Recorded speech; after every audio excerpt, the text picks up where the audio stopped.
Once upon a time, on an early summer evening outside Reykjavik, I was standing on the deck of a 27-meter ship. I was gripping the handrail with both hands because the rough ocean made the bow go up and down like a mad seesaw. My eyes were fixed on the surface, trying to spot the slightest disturbance. Then, without warning, a majestic 40-ton creature, a humpback whale, half the length of the ship, jumped high in the air in front of our eyes. This is my diary of the journey that started at that very moment. I set sail to learn about and to protect this precious biosphere that we inhabit. One quest at a time.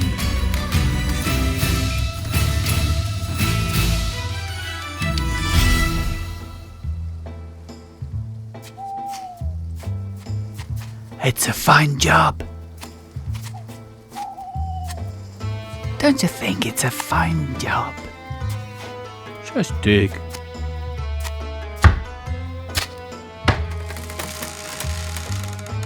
Why, it is a fine job. Your turn, Doc. Look at that. 19.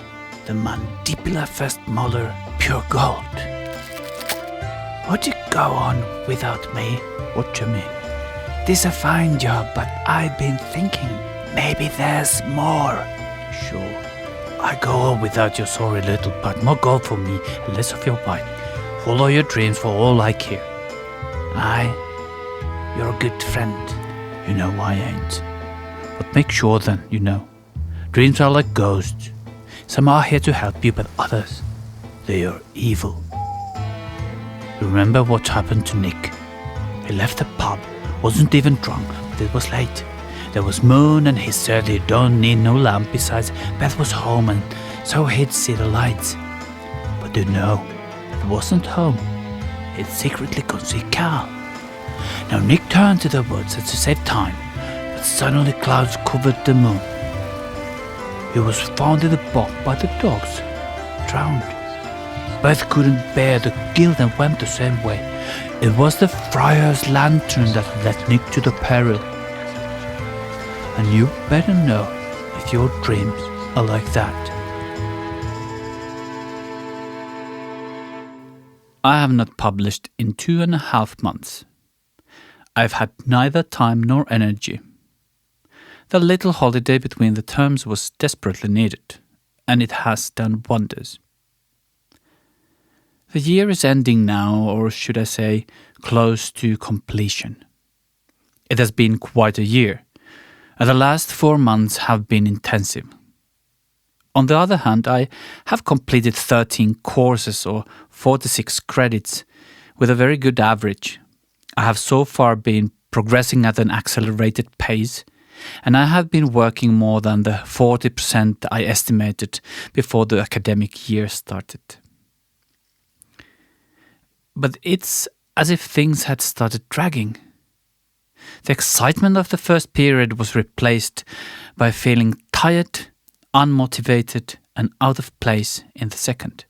Some level of exhaustion was to be expected, but was the declining motivation because of that, or was biology a mistake altogether? Computer. I'm here. From diagnostics. Has your study motivation decreased during the full term? Yes, it has. Is it more difficult to get started with assignments than in the first period? Yes, it seems so. Are the assignments harder than in the first period? No, on average, they feel easier. Are the original motivators that led you to study biology still valid? They are. I'm equally happy out in nature, still excited about the chance that I might work in the field, and I still look at the living things I see in awe, occasionally picking up things for further examination at home. Are the topics different in the second period? Yes. In the first period there was evolution and structure of animal and plant kingdoms. The latter had a lot of hands-on work. The second period was about molecular biology, genetics, and microbiology. Did all the studies in the second period motivate equally? No. I found no lack of motivation in the lab course. I also started with the botany diversity course that comes in the fourth period and looked into the aquatic sciences. which I wanted to take in the third period, but unfortunately could not. Those were motivating.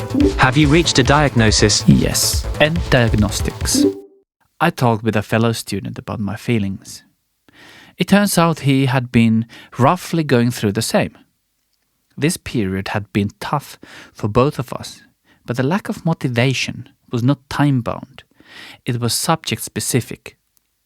While molecular biology or genetics was interesting, studying it felt spiritless and half-hearted, whereas botany lectures helped me regain motivation.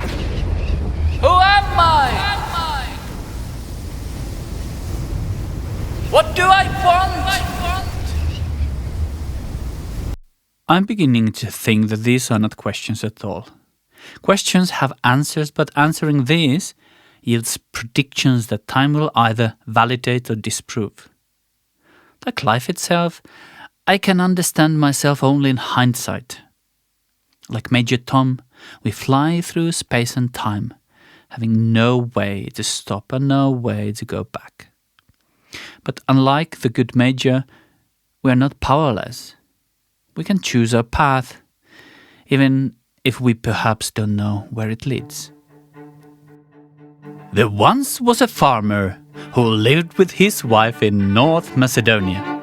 He had many sheep, and every evening he went to say good night to them. Good night, sheep. But the wolf had found its way in and was drooling and licking its lips, thinking about dinner.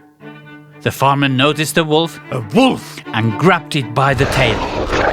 This made the hungry wolf very angry. The wolf turned and bit the farmer in the arm and mauled his face so that the left eye popped like a gooseberry and the claws sliced the cheek like knives. The farmer shrieked in agony, and so did the sheep. His wife heard the screams and came to see what caused the commotion. When she entered the barn and saw the mutilated husband standing just barely between the sheep and the wolf in the last attempt to protect them, guided by instinct. Let the instinct guide my hand. She grabbed an axe and hit the wolf from the back so that its skull cracked. This story is true and only slightly embellished for the dramatic effect. I came by it whilst reading publications for my English essay on Hallows Eve. I had been reading all day about human-wolf interactions, wolf ecology and behavior, and different approaches to managing problems that stand in the way of successful wolf conservation. I was home alone, the moon was full, the darkness and the fatigue fed my imagination. I had planned to go to the nearby grocery store, but I didn't feel like going anymore. I was sure that rabid wolves were waiting for me in the park. There are undeniably many gruesome stories about wolf encounters. But after all the reading and writing, I was left with the general impression that they are incredibly rare. Quoting myself, public opinion has traditionally seen wolves as dangerous man-eaters that not only attack sheep and dogs but also children. The famous story of Little Red Riding Hood, written during frequent wolf attacks, is an example of cultural heritage perpetuating the belief. Catching the sight of a wolf is undoubtedly a frightening experience. We have been taught all too well by the cautionary tales. Even these days, when scientific information is available and accessible, fear seems to be a major contributor to decision-making. When visiting my extended foster family on Boxing Day, I asked two of my foster brothers-in-law what they thought about the matter. One, the farmer, said that wolves have no business where the people reside. The other, an engineer, said that there is room for both people and wolves in the country, but if they come too close to the people, they must be shot. He also stated that wolves have grown too confident with the people and will learn if the bravest ones are killed. Neither was keen on engaging in a real discussion. One disappeared like a phantom to avoid the topic, and The other stated at one point, visibly irritated, that it was a good place to end this discussion. The response was not completely unexpected. I have never belonged to the group, and only a few have ever treated me with respect, more like a nuisance. Also, I knew that farmers, especially of their age, often think that ecology is hippie nonsense. But that was the point. If I could make them listen, I could probably make anyone listen.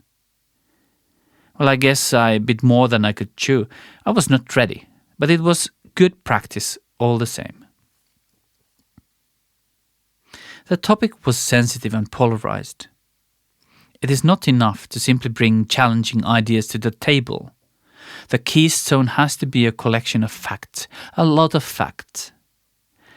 Then the exchange needs to be rehearsed. I must be ready to either accept or reject the usual arguments and, if possible, turn any counter-arguments into questions. Maybe I should take some debate and speech courses. I feel more than ever that impactful communication is a key to solving many of our environmental and sustainability problems.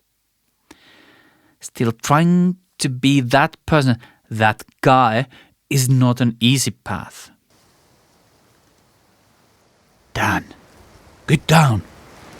Leave the shells. Come. Stop right there, or I shoot! You shot already, you ass! All right, I think we lost him. I think we're lost too. Oh yeah, we're lost. There's a light over there. It could be the friar's lantern. No matter. You're a good friend, so I'll tell you this. Only fools and drunks chase will-o'-wisps to the bog and die. Just be careful. And if there's a bog, turn back. I never thought of that. Let's look back at 2024. I supplemented my matriculation examination with chemistry and biology, passed the entrance exam to the university, completed courses on a fast track with good grades, and successfully worked part-time. I traveled outside of Europe for the first time and visited Brazil, where I tried scuba diving for the first time and participated in a carnival also for the first time.